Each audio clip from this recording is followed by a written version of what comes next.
So AEW happened, or AEW Collision or whatever. And nobody gave a fuck besides Marks that pretended, oh, it's such a great show. It's a best show on the week, and it's on Saturday night. Yeah, mostly because these Smarks don't have anything to do. But it's not just that. It's like, listen, people acting like, oh, it's not just because it's on a Saturday and it's on a bad. How is it bad timing? It's 8 p.m. If you think about it, not a lot of people are going out until it's like 10 or 11 because like nightclubs don't open till like 9 or 10. I mean, sure, you can say restaurants and shit like that, but like, come on. Not everyone's gonna be going out on a Saturday night. You would still think maybe people are getting home by the time it's night and this show would be on. But my God, does this show sucks. It's a show where it showcases jobbers on Saturday night. Saturday night is a night to fight. Well, guess what? It's Saturday night to showcase the fucking low-tier fucking jobbers to fight. Saturday night is for where jobbers fight. It's where these low-tier jobbers fight. These boring low-tier jobbers that are not like the top indie stars like Kenny Omega or whatever.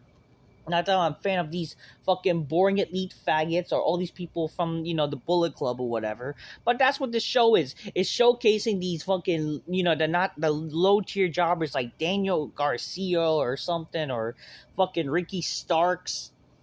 Like, get the fuck out of here with this shit. So, the show started Ricky Starks. He kicks off the show to mostly cheers, even though he's a heel. And the fans say, you deserve it. Because they have to always chant, you deserve it, to the fucking boring indie fuck retards, and they they like this guy, or they're probably sexually attracted to this gay twink. Ricky has a bag with him. Ricky says he has never agreed more to the city than tonight. He said he has a bag with him, saying everyone is probably wondering what's in the bag. He said there's nothing in the bag. He just want to show his new Louis bag. Man, what a fucking gay shit that is. That's fucking gay. Okay? It's fucking gay. He says if anyone was in his shoes, they would do the same exact thing last week. He tells people not to talk to him about how he wins, how he wins. Talk about how stylish he is, how sexy he is. That's like fucking gay shit, bro. That's like fucking saying, I swear to God, that's so fucking like. So is he a gay gimmick? Again, he's not absolute. He's fucking absolute faggot. That's all he is. He's absolute gay Ricky Starks.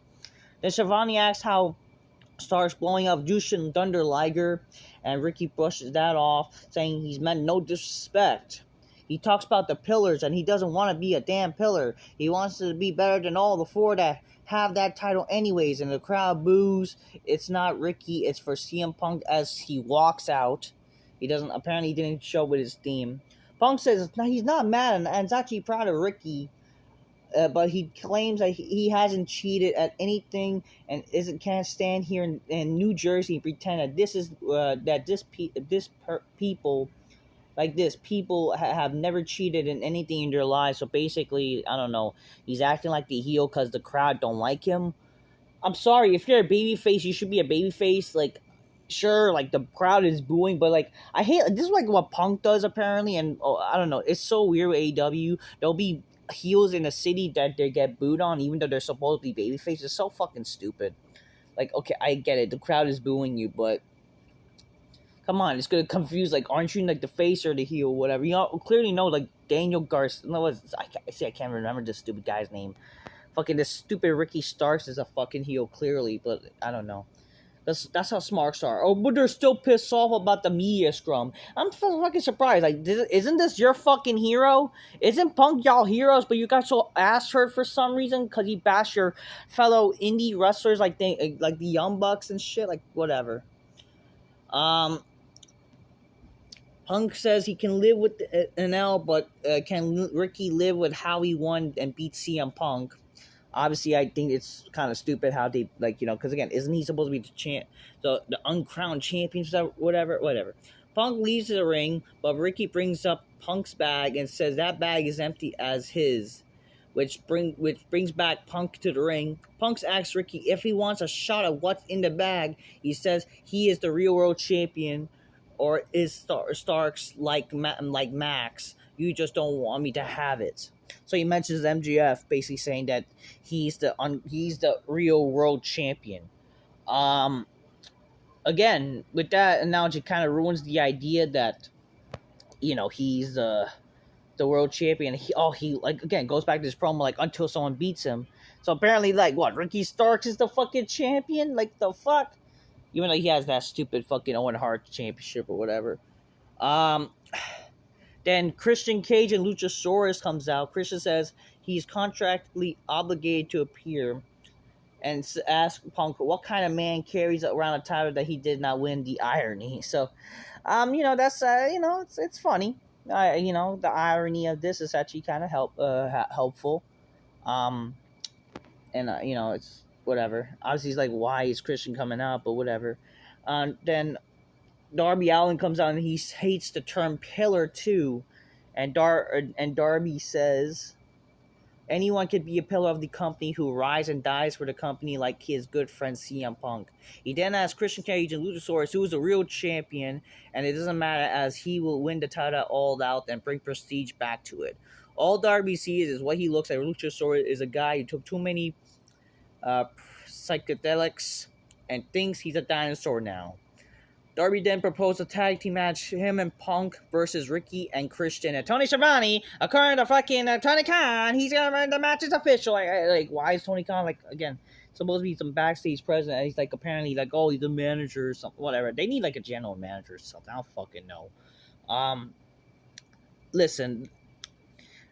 Again, I don't really care for this like a main event tag. I mean, I'm more intrigued of the idea of Punk versus Christian Cage. That's more of like a main event worthy match. Former top stars, like former actual world champions in WWE who are stars. That I mean, even though Christian Cage unfortunately is not like a top star or presented as a top star as he should be. Like, isn't that sad? Christian, he returns to wrestling, comes to AEW, and he wins only the Impact World title. He's supposed to be portrayed as top star, but then he fucking comes back, and then he just, he loses the supposed big main event at All Out. And then, this is, it's forgettable. Like, his match with Kenny Omega is, forgettable. Man, that's, what a darn shame. Like, Christian should be something in AEW,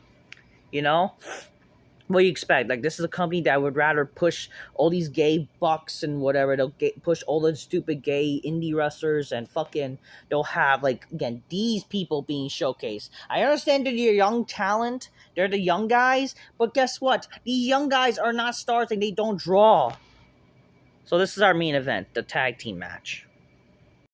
Speaking of gay wrestlers being showcased, and I don't understand why these wrestlers showcased. Who fucking cares about these wrestlers besides Marks? And apparently, this is one of the good things about AEW Collision, Jay White. Who the fuck cares about Jay White aside from these fucking smarks?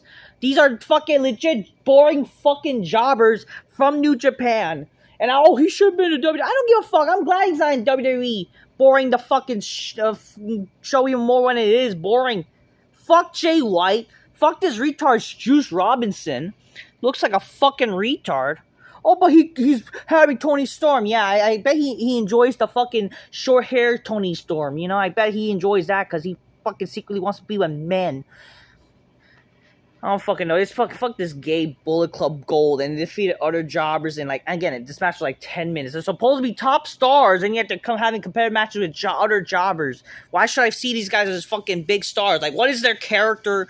Oh, but they're good wrestlers. I don't give a fuck. Well, they're not even good. I hate that all these wrestlers says, it's such a great time to be a fan. These wrestlers are better than the wrestlers in the Attitude Era. The wrestling is much more better than it was back in the Attitude Era before. That is such a bullshit when all these wrestlers just do gay flips and kicks and boring wrestlings and they're just doing these crazy moves for no fucking reason. No actual psychology. Fuck them. Rusev, a.k.a. Nick whatever, what's his name? I fucking was about to call him, what the fuck? Miro defeat Nick Camarado. This guy is a big guy, but he's portrayed as a fucking, he's basically one of the most jobbers big guys I've ever seen in my fucking life. He never went to an AEW. And again, this is supposed to be Saturday Night Collision. If you want to make Saturday Night should be where you build up big match. Oh yeah, people were saying the reason why this show was not good because it was more like a build up show for next week. If memory serves me right, back in the Attitude Era, Raw was a thing, or even the Rules of Aggression Era, and Raw, was Raw, when it was actually fucking a good wrestling show. There were like more build-ups of pay-per-views. And guess what? The shows were fucking awesome. Why is this an excuse that the show is not good? And also, it doesn't help that they only announced like one match for this show. And then like everything else is basically jobber shit on the fly. Like, you can't do that. And this show should be like more of, again, their Saturday night main event, where big matches are happening no matter what, and you're doing big things that, you know, with big stars. I don't give a fuck. There's no excuses. It's fucking boring. It's like so lackluster. This was the only big match that was made, and who fucking cares? So the House of Black defeated the Acclaimed and Daddy Ass. God, that sounds so gay to say. Malachi Black whispers something to Billy Gunn. I don't know, whatever. The Acclaim made a joke. I think they made a joke according to, like, I don't know, something relating to Rhea Ripley and what's his name, Buddy Matthews. I don't remember. I didn't really hear the fucking promo. I did came home like during the show, but like what I saw, I was like pretty much bored watching it. So the big thing about this match is that Billy Gunn was taking his boots off. He was like angry or whatever, disappointed, and is he retiring type of deal. So they're doing this whole thing, is Billy Gunn done with wrestling and shit like that. So that's basically the big thing of the show. That's literally the big thing of the show. We get FTR, introduced by Tony Schiavone. Cass Wheeler mentions the Bucks, the Unclaimed, and Aussie Open as they teams that have unfinished business, and Cass asks if they can trust MJF. Adam, listen to me. You don't trust Max because I don't, and whatever. They're mentioning how they don't trust MJF because based on some stupid shit, because of their forgotten group. Remember they had a stupid group with MJF and no one fucking remember now? Come on. They mentioned how they got jobs and cash and carry store, and how other kids had parents that giving them money. Dax says kids made fun of them and never got an opportunity to crack those kids across the face. Well, that's a bit like how they feel about MJF and Cole. Seem like they're taking everything as a joke. Fans chant double close. Basically, they didn't. Smarks kind of turned on as like they thought, oh, how dare we are not jokes. So they're stupid jokes. Like, fans, I think they took offensive of how dare you make fun of MJF and Cole, because they're actually like, it was kind of funny because these fucking boring fucks are being booed. And people like to praise us how they're such great wrestlers or something. Even though, again, I don't like their dance breaks and shit. But they got like, how dare you bash the dance breaks and whatever. Whatever. They said like, we're going to kick those 15-year-old asses and whatever. And the top guys out. And like, whatever. You cut your boring promos. I don't fucking care. Get it? We're serious, guys. And it's like, nah, y'all boring. Like, sure, you don't do flips and whatever. But y'all boring too. Y'all just as boring as those fucking fags. Valkyrie defeats Sky Blue, and it says New Jersey worse than she thought, and she mentions Britt Baker for some reason. She said, how she wanted, I don't know, she challenged Britt for some fucking reason. Who fucking cares? I don't fucking care. Oh, Sky Blue, you know how it is, even though she looks like a fucking rat face. So this is the big thing that why this show gets an excuse. Because these matches are set for next week, and for some reason they make Buddy Matthews and Andrade a ladder match. For literally no real reason. Oh, but it's for a mask! For a mask, guys! That's why we're gonna make this a ladder match, even though it's not for a title. I understand there's been stupid shit ladder match stipulation shit, but like, come on. You're gonna try to pretend this is like really important? Like, who fucking cares about this story? Besides, but this will be a banger. Sure, it'll be maybe a good ladder match, because, whatever, but it's like, whatever. But seriously, who the fuck cares about this match? Like, what the fuck? Who cares? And yeah, great, you're gonna have this fucking guy that no one fucking knows it. Like, these jobbers, like, really? Get the fuck out of here. Oh, he's looking on. Who the fuck cares about Scorpio Sky? Who the fuck? Anyways, Christian Cage and Ricky Starks defeat CM Punk and Darby Allin. I would have rather made, like, 2 single matches in between. Maybe Christian could have faced CM Punk. I would have rather seen that match as the main event. That would have been way more intriguing in my opinion. And then, Ricky Starks. So, your Ricky Starks, he did the same thing as last week. He grabbed the rope and pinned Darby. I don't give a shit. Fuck Ricky Starks. He's fucking gay. Gay! Fuck this show. Fucking bunch of jobbers. They're pushing jobbers. I don't give a fuck. No one fucking knows these people. God, except, okay, yeah, Punk. But great, you're showcasing jobbers. It's like, literally, this show the only fucking people that people seem to